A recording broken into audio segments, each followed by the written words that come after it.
Nós vamos dar continuidade à leitura do livro Pecados Intocáveis, de Jerry Bridges, capítulo 16, Ervas Daninhas da Ira, parte 2. Discórdia descreve conflito visível ou confusão entre grupos, geralmente entre facções e não tanto entre indivíduos. É por isso que falamos em brigas na igreja ou rixas entre famílias. A discórdia é sempre feita e ultrapassa os limites dos pecados intocáveis, e obviamente não é nada sutil. Apesar disso, eu a incluo porque muitas vezes ocorre entre cristãos que se acham perfeitos e que nunca imaginam que suas atitudes ou palavras furiosas contribuem para a discórdia. Na maneira de pensar desses cristãos, a culpa é sempre dos outros. As descrições dessas ervas daninhas da ira não pretendem se igualar às definições dos dicionários, e também não foi minha intenção fazer distinção clara entre elas. A terminologia não é importante aqui. Meu objetivo é que entendamos que a ira guardada no peito, além de ser pecado, é espiritualmente perigosa. Se examinarmos bem essas ervas daninhas, notaremos a intensificação da má vontade e do conflito. A ira nunca é estática. Se não for cortada pela raiz, transforma-se em amargura, hostilidade e vingança. É por isso que Paulo advertiu: não se põe o sol sobre a vossa ira. Como, então, lidar com a ira antes que ela produza essas ervas nocivas? Como cortar o mal pela raiz de modo que o sol não se ponha sobre ele? Gostaria de apresentar 3 passos básicos. Em primeiro lugar, temos de levar em conta a soberania de Deus em todas as circunstâncias. Deus não instiga ninguém a pecar contra nós, mas permite que isso aconteça, e a permissão tem sempre um objetivo. Geralmente, é para que fiquemos mais parecidos com Cristo. Quantos irmãos de José pecaram de modo tão grave contra ele e o venderam à escravidão, o rapaz não ficou amargurado. E até lhes explicou: não fostes vós que me enviaste para cá, mas sim Deus. Gênesis 45, 8. Sei que José disse isso quando já era a segunda pessoa mais importante do Egito. Contudo, suas palavras eram verdadeiras desde o dia em que ele foi vendido como escravo pelos irmãos. E, segundo a Bíblia, durante o tempo em que foi escravo na casa de Potifar e ficou na cadeia por um crime que não havia cometido, José nunca se mostrou amargurado. Na verdade, a Bíblia afirma que ele realizou muito bem suas obrigações. Certamente essa não é uma atitude de alguém amargurado. E que era tão respeitado por Potifar e o carcereiro que os dois lhes delegaram tarefas de grande responsabilidade. Descobri que crer de coração na soberania de Deus é minha primeira defesa contra a tentação de permitir que a ira domine os meus pensamentos e emoções. Se quero mesmo lidar com a tentação, preciso lembrar-me de que as atitudes da outra pessoa ou pessoas que despertaram minha ira estão sob o controle absoluto de Deus. Embora as atitudes sejam erradas em si, Deus irá usá-las em meu benefício, como José disse aos seus irmãos. Certamente planejastes um mal contra mim, porém Deus o transformou em bem. Como já observei, o bem talvez seja a oportunidade de ficarmos mais parecidos com Cristo. Mas pode ser que Deus tenha outros objetivos em mente, como de nos preparar para tarefas maiores. Talvez nunca saibamos porque Deus permitiu uma situação que fez despertar nossa ira. Importa saber que, por mais difícil que seja a circunstância e por mais forte que seja a tentação de explodir de ira, Deus tem o nosso bem em vista. Refletir seriamente nesta grande verdade, a soberania de Deus, é o meu primeiro passo para desarmar a ira. Em segundo lugar, devemos pedir que Deus nos capacite a crescer em amor. Em 1 de Pedro, uma carta que instiga os leitores a buscarem a santidade, Mesmo em tempos difíceis, o apóstolo continua enfatizando a importância do amor fraternal, ou seja, do amor entre os cristãos.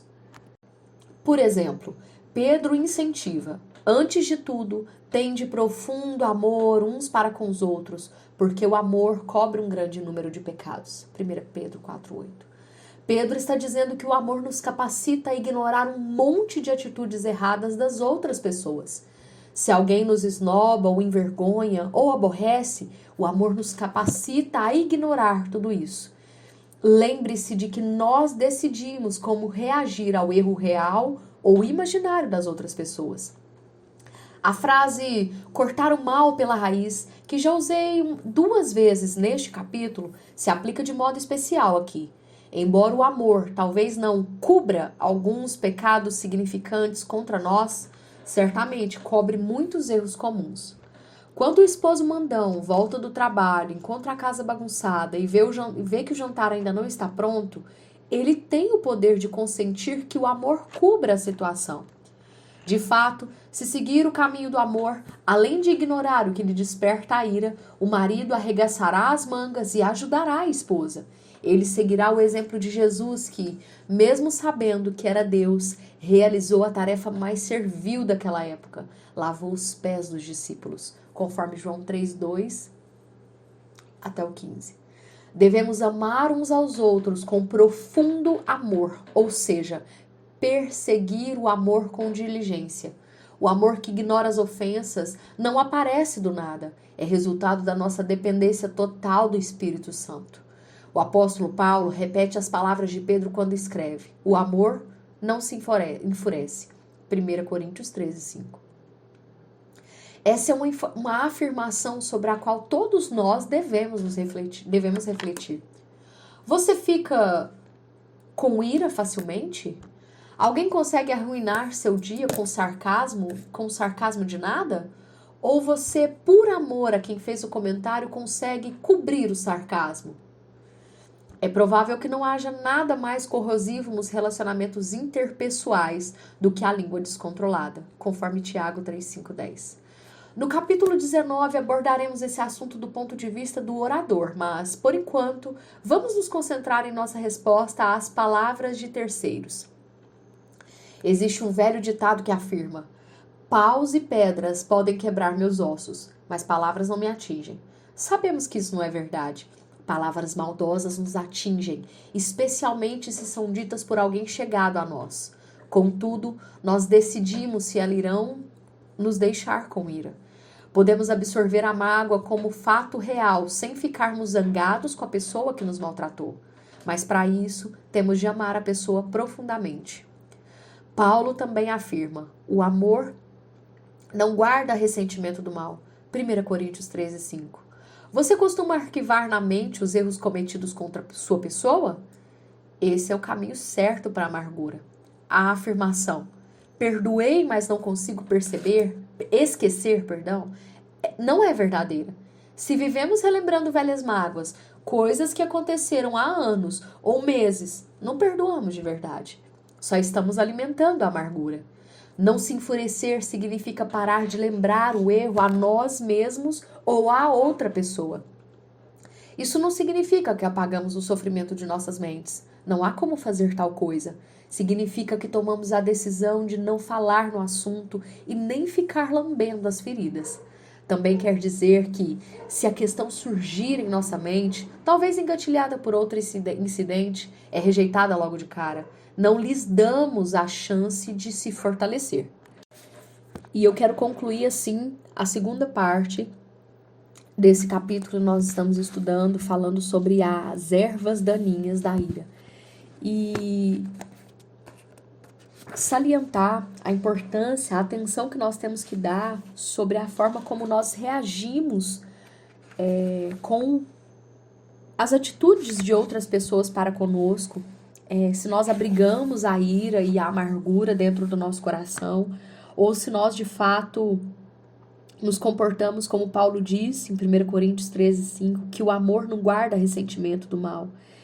E nos perguntar se nós costumamos arquivar na mente os erros cometidos contra nós, E se situações que nós falamos que perdoamos, mas não queremos mais estar perto, não queremos mais relacionamento com essa pessoa, é de fato um perdão verdadeiro, né? Que a gente entende que não, se a gente fica relembrando aquilo, e que Deus nos ajude a fazermos essas análises na presença, diante dele, né?